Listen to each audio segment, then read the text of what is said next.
Bonjour à toutes et à tous, vous écoutez Cinécast. Salut Thibaut. Salut Guillaume. Cinécast, c'est le podcast qui chaque semaine vous recommande des films à voir au cinéma, en streaming ou VOD. On vous parle d'un film qui est sorti en France déjà, il y a belle lurette comme on dit. Oui, il y a un petit mois. Le 22 mai 2025, ça sort le 18 juin ici en Belgique, raison pour laquelle on en parle, on le rattrape pour vous amis français. Film de pas n'importe qui quand même, hein, Cédric Clapiche qui est Monsieur l'auberge espagnol. Désolé Cédric, c'est l'œuvre un peu de sa vie pour l'instant. Film qui était présenté hors compétition au Festival de Cannes et qui est sorti dans les salles françaises en même temps.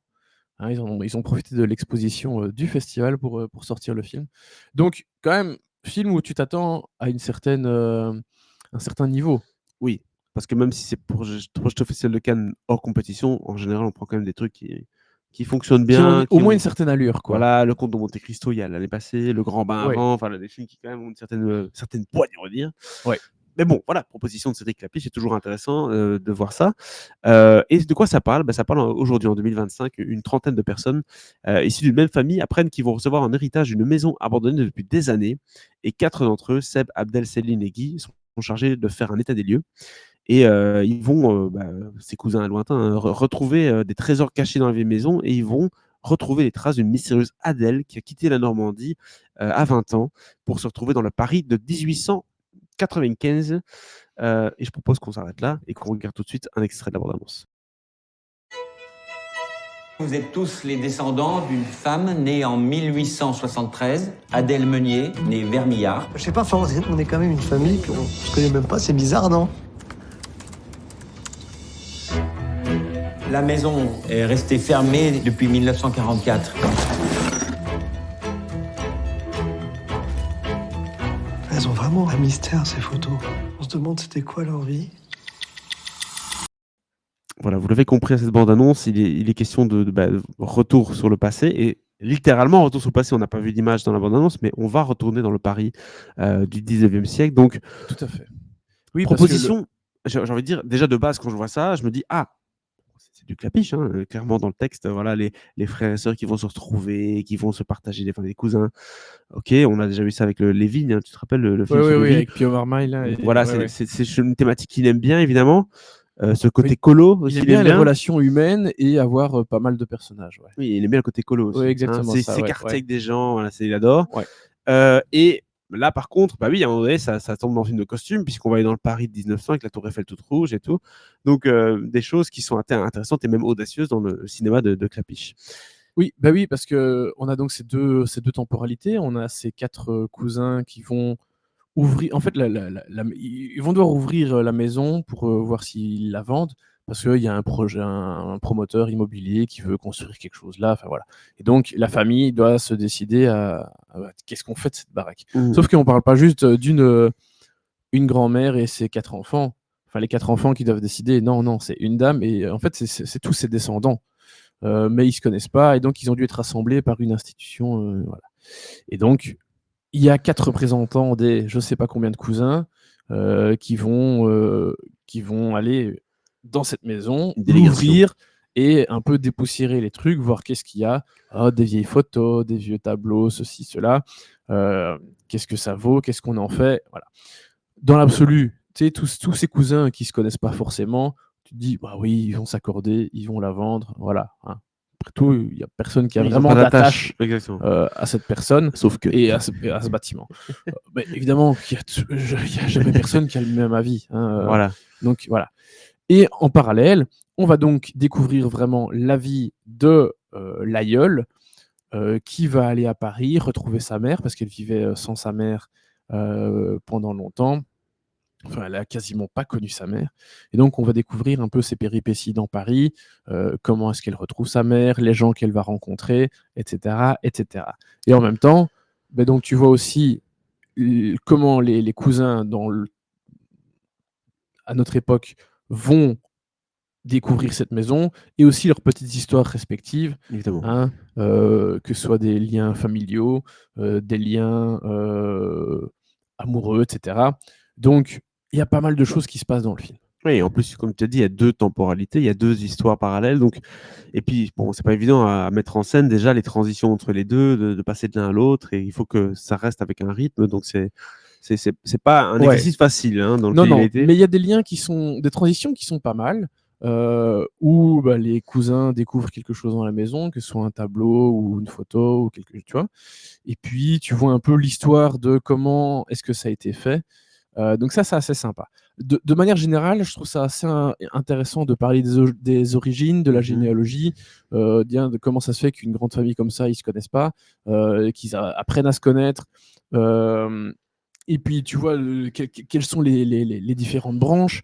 Parce que tu vois, on a Zindine Swalem qui joue un des descendants. On a Vincent Macaigne. Il y en a un qui est donc maghrébin, l'autre plus blanc que blanc, tu meurs. Ouais. Et donc, tu vois, c'est aussi intéressant de savoir, de voir comment ces personnages sont reliés, comment la famille s'est éparpillée à gauche, à droite. Donc, vraiment, tout ce côté sur la généalogie, les origines est hyper sympa, tu vois. Oui, Donc ça fonctionne bien. Parlons-en 2 minutes. Le casting est incroyable. Hein, j'ai envie de dire, enfin incroyable. Je veux dire qu'on a quand même un énorme casting. Hein. On a On a un Vincent très bon Macaigne, casting. Julia Piaton. Oui. Il y a même des petits jeunes, hein, Mais donc forcément. les 4 cousins sont interprétés par Abraham Wappler, qui est un jeune qui joue un jeune garçon qui vit avec son grand-père, en fait, dont les parents sont décédés. Mhm. Donc ça aussi, il y a un petit lien avec son aïeul qui, je l'ai dit, n'a pas vécu avec sa mère. On a Vincent Macaigne, Julia Piaton et Zindine Swalem. Donc ça, c'est vraiment le quatuor des cousins.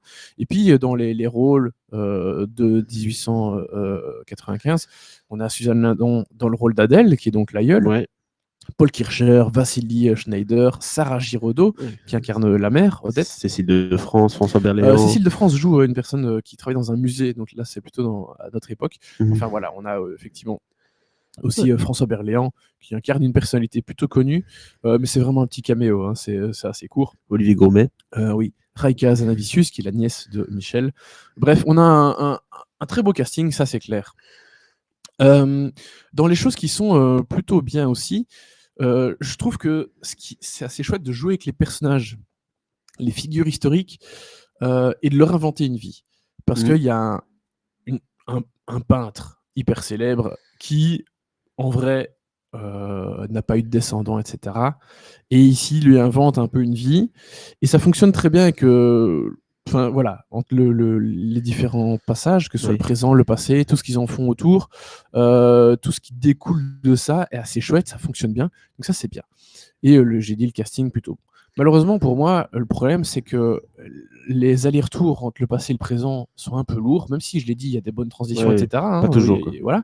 Mais c'est un peu lourd parce qu'il y a une des histoires qui est plus intéressante que l'autre.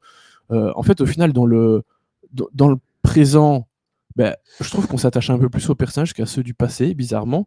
Je trouve que la quête de la généalogie et des liens est plus intéressante que l'histoire même qui s'est passée à l'époque. J'ai une question, est-ce que les deux histoires sont liées? Donc, est-ce que, parce que souvent dans les films comme ça, à un moment donné, un lien peut-être thématique ou voilà, il y a quelque chose qui vient clasher entre les deux mondes. Alors forcément, la fille ne va pas sortir d'un cadre, mais il y a un truc il y a une boucle en fait qui se fait.